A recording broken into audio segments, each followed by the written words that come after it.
She was 15 years old when they married her to the Emperor of Rome. He was 52. Rome assumed she would be quiet, obedient, invisible. Within 3 years, she had executed 12 senators, destroyed 2 empresses, and was running the most powerful empire on earth from behind a man who had no idea. Her name was Valeria Messalina. And Rome has never quite recovered from the embarrassment of admitting what she actually was. The year is 38 AD. Rome is at the height of its power, and somewhere in the imperial palace, a 15-year-old girl is watching. Her name is Valeria Messalina, daughter of a minor noble family, connected to the imperial bloodline, but not close enough to matter, or so everyone thought. The Emperor Claudius needed a wife. He was 52 years old. He had already buried 2 marriages. He was considered weak, prone to illness, easily influenced. Rome's senators laughed behind his back, called him a fool in purple robes. When they chose Messalina for him, no one objected. She was young, she was beautiful, she was nobody. Perfect. What Rome didn't understand, what no one understood, was that Messalina had been watching the palace since she was old enough to walk its corridors. She had memorized every alliance, every rivalry, every weakness. She didn't marry Claudius because she had to. She married him because he was the perfect instrument. And on their wedding night, while Rome celebrated, Messalina was already planning her first move. Within months of the wedding, Messalina had moved.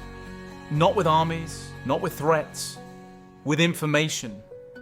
She learned who owed money to whom, who was sleeping with whose wife, which senator had skeletons buried deep enough to never surface, unless she chose to dig them up.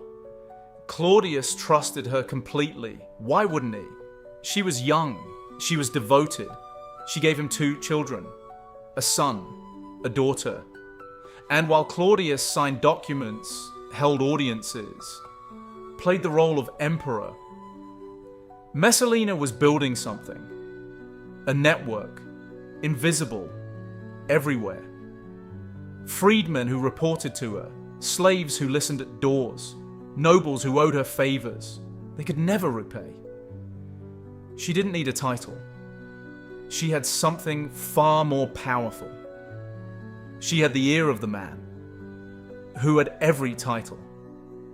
Her first real target was Julia Livilla, Augustus's granddaughter, one of the most respected women in Rome. Messalina accused her of adultery. The evidence was thin. The accusation was enough. Julia Livilla was exiled. Then she died in exile. Rome barely noticed. Messalina noticed everything. Because Julia Livilla wasn't just a rival, she was a test. A test to see how far Claudius would go if Messalina asked him to. The answer was all the way. By 43 AD, Messalina was no longer testing the system. She was the system.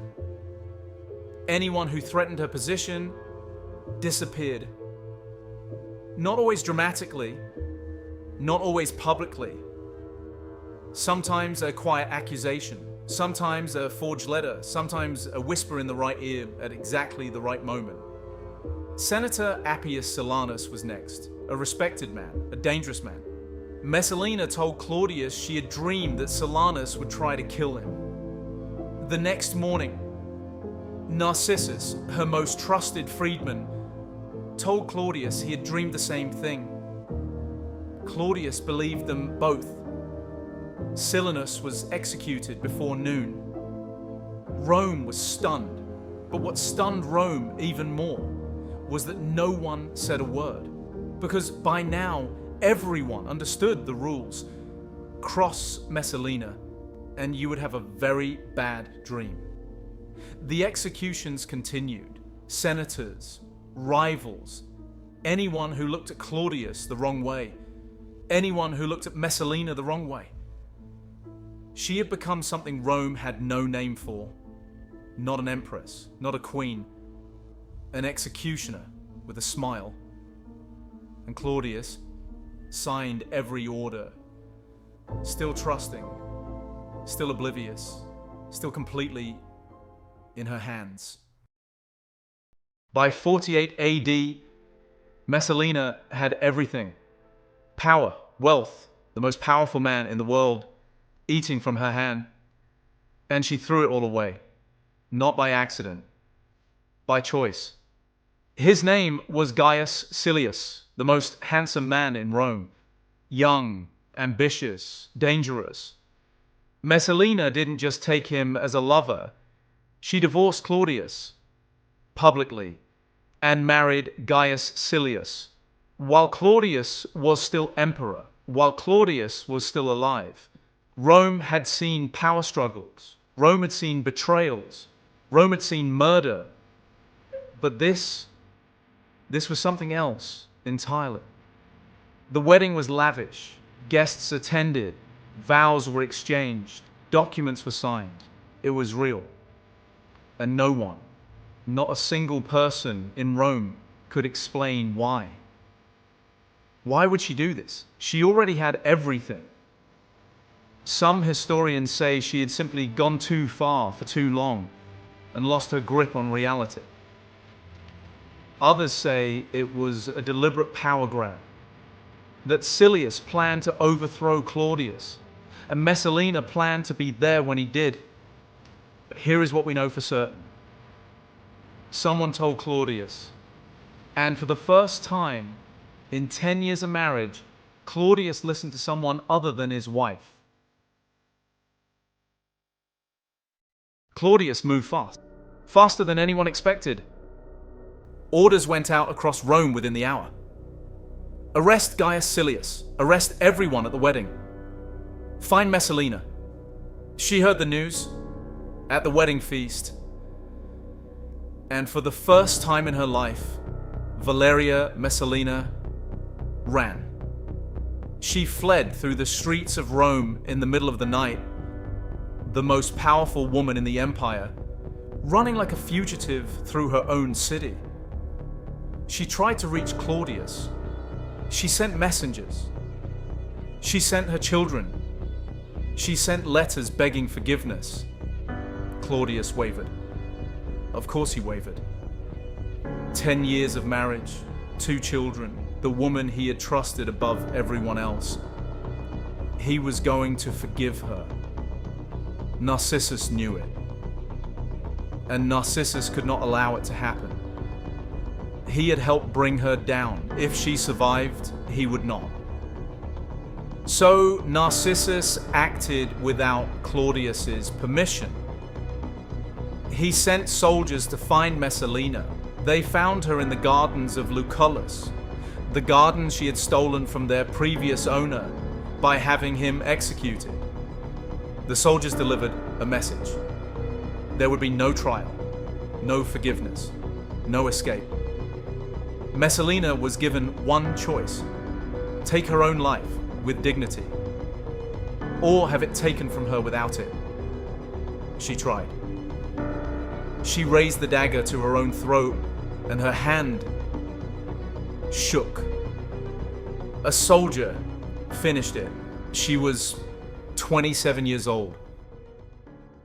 History remembers Messalina as a monster, a cautionary tale, a woman who had everything and destroyed it with her own hands.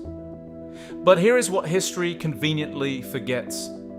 She was 15 years old when they handed her to a man she had never chosen. She had no army, no title, no legal power of any kind.